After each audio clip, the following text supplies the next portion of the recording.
ரசிகர் மன்றத்தில் 40,000 உறுப்பினர் இருக்காங்க. ஓ இங்கேயேவா? இந்த பெரம்பூர் தொகுதியில் மட்டும் 43,000 உறுப்பினர் இருக்காங்க. ஓ அது ஒரு ஸ்ட்ராட்டஜி தான் கண்டிப்பா. அதனாலதான் ஒரு கட்சி ஆரம்பிச்சு கரெக்டா இந்த இடம் அந்த இடம் செலக்ட் பண்றாங்கன்னா அதுல விஷயம் இருக்கும். ட்ரக்கெல்லாம் ஸ்டாக் பண்ணி வச்சிருக்கானுங்க, அதெல்லாம் கம்மி பண்ணாதானே எதுவும் பண்ண முடியும். புரியுதுங்களா? எல்லாத்தையும் பண்ண நினைச்சா எதுவுமே கடவுள் கிடையாதுங்க. அவரும் எல்லாத்தையும் என்ன பண்றாரு சொல்லுங்க. அவர் யாரு என்ன பேசுறா? ஒரு ஏதாவது பேச முடியுதா அவரால்? கொடுக்கறதுக்கு ரிப்ளை கொடுக்க முடியுதா? எதுவும் கொடுக்க முடியுது? நாலேஜே இல்லை, பொலிட்டிக்கல் நாலேஜே இல்லை. நாலேஜ் இல்லை, சும்மா ஏதோ வந்துட்டாரு, பசங்களால சொல்லி வச்சு ஓட்டு வாங்கி வந்துட்டாரு.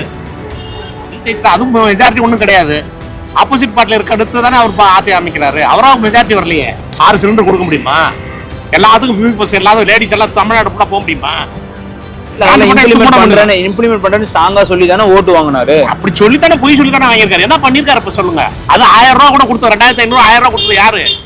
டிஎம்கே கவர்மெண்ட் அல்டா பண்ணதுனால தான் அந்த 1000 ரூபா கூட கொடுத்துரு. எல்லாம் கொடுத்துருக்க மாட்டாரு. அதை ஜெயலலிதா மாதிரி மீட்டர் கொடுத்தாங்க மாதிரி எங்களுக்கும் கொடுத்தா எங்களுக்கும் பழகிறதுக்கு நல்லா வசதியா இருக்கும். அது என்ன செய்வார் நினைக்கிறேன். கண்டிப்பா இல்லைங்க, மக்கள் ஏத்துக்கினாங்க, அதனாலதான் எம்எல்ஏ ஆக்குறாங்க.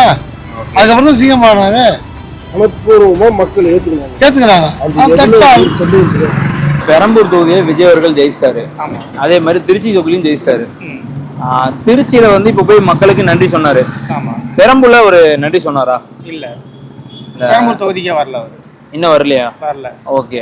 ஆனா என்ன சொன்னார்னா, மாசத்துக்கு ஒரு வாட்டி கண்டிப்பா பெரம்பூர் தொகுதி வருவாரு சொன்னாரு. ஆனா ரிசல்ட் ஒரு மாசம் ஆயிடுச்சு, வரல. இப்போ இதுக்கப்புறம் வருவாரு நம்புறீங்களா?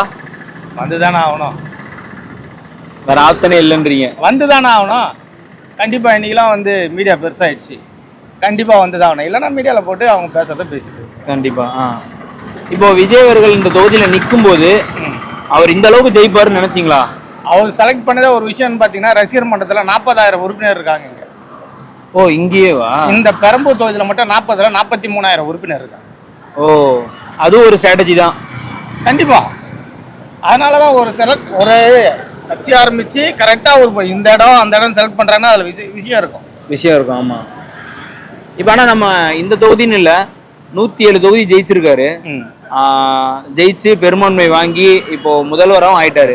இது எதிர்பார்த்தீங்களா? ரிசல்ட்டுக்கு முன்னாடி எதிர்பார்த்தீங்களா இந்த மாதிரி வருவாரு அப்படின்ட்டு? இது எதிர்பார்க்காத ஒரு மாற்றம் தான். ஓகே, இப்போ எப்படி இருக்கு ஆட்சி? 1 மாசம் ஆயிருச்சு, ஆட்சி எப்படி இருக்கு?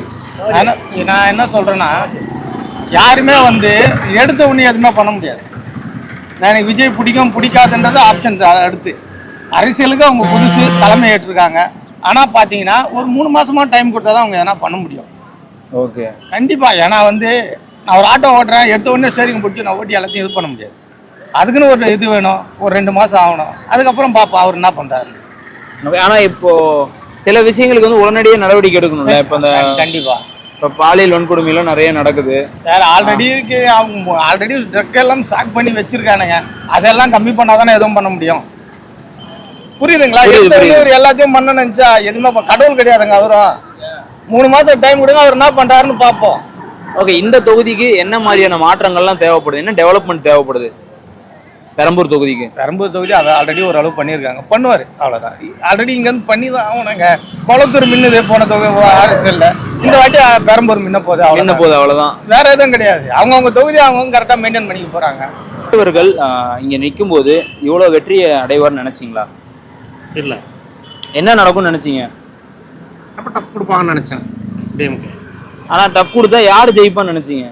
ஆனால் விஜய் ஜெயிப்பார்னு நினைச்சேன். விஜய் தான் ஜெயிப்பார்னு நினைச்சீங்க? விஜய் மட்டும் இங்கே ஜெயிப்பார்னு நினைச்சேன், அவ்வளோதான். ஓ, மொத்த 234 தொகுதியிலையும் விஜய் ஒரு ஆள் மட்டும் தான் ஜெயிப்பார். விஜய் ஜெயிக்கலாம், அவ்வளோதான். அதுதான். ஆனால் 107 இடம் ஜெயிச்சிருக்காரு.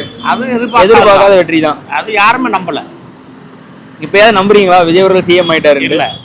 ஏன் நம்பல? விஜய் அவர்கள் சிஎம் ஆயிட்டாரு. என்ன சிஎம் என்ன பண்ணிட்டாரு சொல்லுங்க? அவர் யாரு என்ன பேசுறா? ஒரு ஏதாவது பேச முடியுதா அவரால்? கொடுக்கறதுக்கு ரிப்ளை கொடுக்க முடியுதா? எதுவும் கொடுக்க முடியுது? நாலேஜே இல்லை, பொலிட்டிக்கல் நாலேஜே இல்லை. நாலேஜ் இல்லை, சும்மா ஏதோ வந்துட்டாரு, பசங்களால சொல்லி வச்சு ஓட்டு வாங்கி வந்துட்டாரு. அதுவும் மெஜாரிட்டி ஒன்றும் கிடையாது.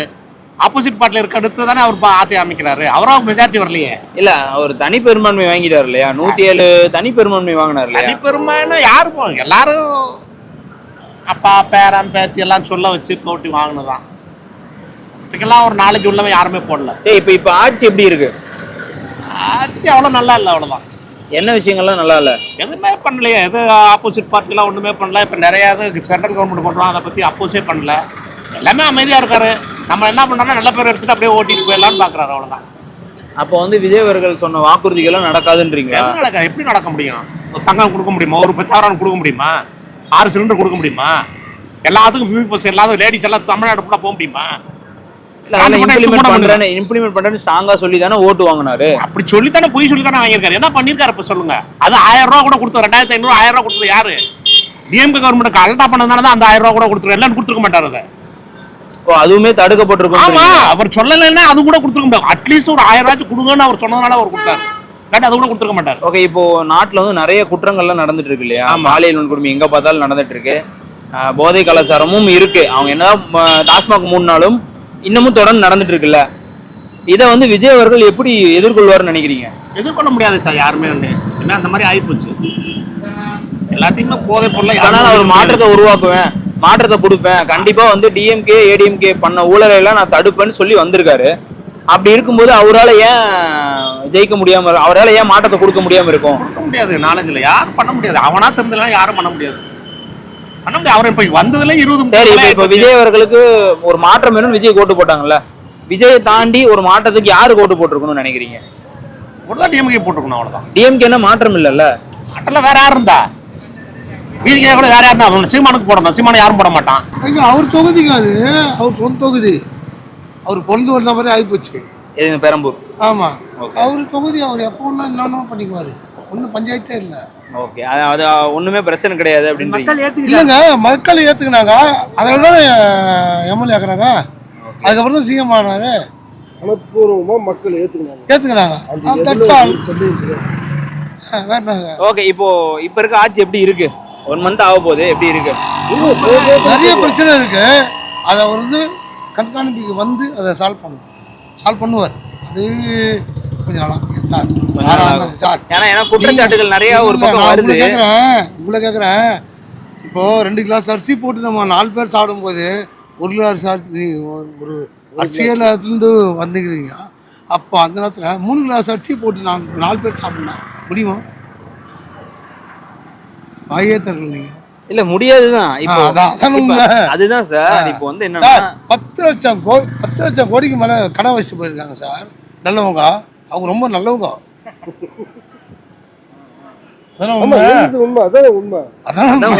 சொல்லுங்க. 10 லட்சம் கோடி மேல கடன் வச்சு போயிருக்காங்க சார். அவங்க ரொம்ப நல்லவங்க, நாட்டுக்காக நிறைய பண்ணிருக்காங்க. என்ன ஒரே ஒரு வருத்தம், எங்க சிஎம் எங்க இடத்துல தூக்கடிச்சாங்க. அது மன வருத்தமா இருக்கு. காரணம்னா நிறைய பண்ணியிருக்காருங்க. கொளத்தூர்ல சொல்றீங்க? கொளத்தூர் தொகுதி நிறைய பண்ணியிருக்காரு. அது ஈத்திர வச்சு தோக்கச்சாங்கல்ல. ஒன்று ஒரு பேரண்ட்ஸுக்கு ஒரு 3 பசங்கன்னு வச்சுங்க. அந்த 3 பசங்களை ஒன்றா பார்ப்பாங்களா, இல்லை 2 புள்ளியை விட்டுட்டு ஒரு புள்ளியை மட்டும் நல்லா கவனிப்பாங்களா? நியாயமா பார்த்தா 3 பேரையும் தான் ஒன்றா பார்க்கணும். அப்போ அந்த ஒரு தொகுதி தான் உங்களுக்கு சொந்தமா? தமிழ்நாட்டில் வேறு தொகுதியே இல்லையா? அப்போ மற்ற தொகுதியில ஏன் விட்டுறீங்க? அதுக்குதானே ஒரு தொகுதியை மட்டும் மற்ற தொகுதி இன்னும் வந்து நவீன வசதி எதுவும் வரல. வரும். இப்போ விஜய் அவர்கள் பெரம்பூர்ல ஜெயிச்சிருக்காரு, திருச்சியிலும் ஜெயிச்சிருக்காரு. ஆமா. திருச்சியில வந்து திருச்சி மக்களை பார்க்க போயிட்டாரு. பெரம்பூர் மக்களை சந்திச்சாரா? இல்லைண்ணா, அதுக்கு டைம் இல்லைண்ணா. அவர் வரத்துக்கு கண்டிப்பா வந்து வருவார்ல. ஏன்னா முன்னாடியே சொல்லியிருந்தாரு, ஒரு மாசத்துக்கு ஒரு தடவையாவது நான் பெரம்பூர் மக்களை வீடு தேடி வந்து பார்ப்பேன்னு சொல்லியிருந்தாரு. ஆமா. நம்புறீங்களா வருவாரா? கண்டிப்பா வருவார். ஓகே, விஜய் அவர்கள் ஜெயிப்பார், இந்த அளவுக்கு வெற்றி அடைவார்னு நினைச்சீங்களா? யாரும் எதிர்பார்க்காது வெற்றி தானே. ஓகே, இப்போ இருக்க ஆட்சி எப்படி இருக்கு? சூப்பரா இருக்கு. சூப்பரா இருக்கு. என்னென்ன விஷயங்கள்லாம் சூப்பரா இருக்கு? இப்போ அந்த ஸ்கூல்லாம் மாற்றிருக்காரு. அம்மா ஹோட்டலில் நல்லா சீர் பண்ணிக்கிறாரு. இந்த ஒயின் ஷாப்லாம் மூடிக்கிறாங்க. இதெல்லாம் கொஞ்சம் கொஞ்சமாக மாறிட்டு வந்துருக்கு. இன்னொரு சைடு வந்து ஒரு சிலர் என்ன சொல்றாங்கன்னா, ஆட்சி சரியில்லை, சட்டம் ஒழுங்கு சரியில்லை, பாலியல் வன்கொடுமையெல்லாம் நிறைய நடக்குது, சட்டம் ஒழுங்கே சரியில்லை அப்படின்லாம் சொல்றாங்க. இது எப்படி பாக்குறீங்க? இது மாறுமா? சொல்றாங்க, சொல்லிட்டு தான் இருப்பாங்க சார். ஆனால் மாறிட்டு தான் வருது. கொஞ்சமாக மாற்றம் மாறிட்டு தான் வந்துட்டு. ஓகே, இப்போ இந்த தொகுதியில என்ன விஷயங்கள்லாம் மாற்றம் செய்யணும்னு நினைக்கிறீங்க? இதுக்கப்புறம் எல்லாம் கொஞ்சம் கொஞ்சமாக மாறும். உங்களுக்கு ஒரு கோரிக்கை இருக்கும்ல, எனக்கு ஆட்டோ ஓட்டுறேன், எனக்கு இந்த சிக்கல்லாம் இருக்குன்னா என்னென்ன சிக்கல்லாம் இருக்கு? இப்போ ஜெயலலிதா அம்மா மாதிரி மீட்ரு கொடுத்தாங்க மாதிரி எங்களுக்கும் கொடுத்தா எங்களுக்கும் பழகிறதுக்கு நல்லா வசதியாக இருக்கும். அது எதனா செய்வார்னு நினைக்கிறேன் கண்டிப்பாக. ஓகே, எதிர்பார்த்தீங்களா விஜய் அவர்கள் வந்து முதலமைச்சராகி இந்த தொகுதியிலையும் ஜெயிச்சு வருவார் அப்படின்ட்டு? கண்டிப்பாக எதிர்பார்த்தீங்க. தொகுதி மக்கள்கிட்ட நன்றி தெரிவிக்க போனாரு. பெரம்பூர் தொகுதிக்கு வந்தாரா? இல்லை ஒன்றும் வரல. ஏன் ஃபர்ஸ்ட்? ஆனால் பெரம்பூர் தொகுதி தான் இப்போ எம்எல்ஏவா இருக்காரு. திருச்சி தொகுதி ராஜினாமா பண்ணிட்டாரு. வருவார்னு எதிர்பார்க்குறீங்களா? வருவாப்பல்ண்ணா. வருவாப்புல. ஏன்னா எம்எல்ஏல கண்டிப்பாக வருவாப்பல். கண்டிப்பா வருவாப்புல. ஏன்னா வந்து அவர் சொன்னாரு மாசம் மாசம் நான் வருவேன் ஒரு வாட்டியாவது அப்படின்னு சொன்னார்ல. ஒரு மாசம் தான் ஆகிது. வருவாப்பல. ஓகே, வருவார் நம்புறீங்க. ஓகே, இப்போ இருக்க விஜய் ஆட்சி எப்படி இருக்கு? நல்லா தானே இருக்குது. இன்னொன்று பார்த்தீங்கன்னா போனோம்லண்ணா, உடனே சொல்ல முடியாதுல்ல, உனக்கு என்ன பண்ணுறாங்கன்னு தெரியல, பார்ப்போம். இப்போ ஆனால் நிறைய குற்றச்சாட்டுகள்லாம் வருது. என்னன்னா பாலியல் வன்கொடுமைகள் அதிகமாக வந்துட்டு இருக்கு நியூஸு. பாதுகாப்பு உடனே கொடுக்கணும், கடுமையான நடவடிக்கை எடுக்க மாட்டேங்கிறீங்க. போதை பழக்கம் நிறைய இருக்கு, அதனால குற்றங்கள் நிறைய நடக்குதுலாம் வருது இல்லை? இதுக்கு எப்போதான் சொல்யூஷன் நடக்கும்? அதுதான் நான் உடனே எதுவும் பண்ண முடியாது இல்லைண்ணா. அவங்க சொல்கிற மாதிரி கொஞ்சம் வெயிட் பண்ணி தான் பார்க்க முடியும். ஒரு மாதம் தான் ஆயிருக்குது, இன்னும் பார்ப்போண்ணா. அப்போ கடுமையான ஒரு வருஷம் தான் பார்க்கணும்லண்ணா. ஓகே, அப்போ ஒரு வருஷம் வரைக்கும் அவருக்கு டைம் கொடுக்கணுன்றீங்க? ஒரு வருஷம் வந்து எப்படின்னா, அது என்னை பொறுத்த வரைக்கும் ஒரு ஒருத்தவங்க ஒன்று சொல்லுவாங்க. உங்கள் ஒப்பீனியன் தான் கேட்குறோம். பார்க்கலாம், நான் பொறுமையாக தானே பார்க்க முடியும். உடனே யாரும் பண்ண முடியாதுண்ணா. ஏன்னா அவங்க ஆட்சியில் எல்லாம் நடந்தது தானே இருந்தது, எதுவுமே நடக்காமலாம் இல்லைல்ல. பார்ப்போம், பொறுமையாக தான் பார்க்கணும். ஓகே, இப்போ இந்த தண்டனை கொடுத்தா இந்த மாதிரி குற்றங்கள்லாம் நடக்காது அப்படின்னா என்ன தண்டனை சொல்லுவீங்க? நான் பாலியல் பொறுத்து நல்ல தண்டனை கொடுக்கணும்ண்ணா. மரண தண்டனை கொடுக்கணும், சுடலாம். அப்படியே அந்த ஸ்பாட்லேயே சுட்டுறணும். ஆமாம், சுடணும். அப்போ தான் மற்றவங்களுக்கு இதுவாக இருக்கும்ல. ம்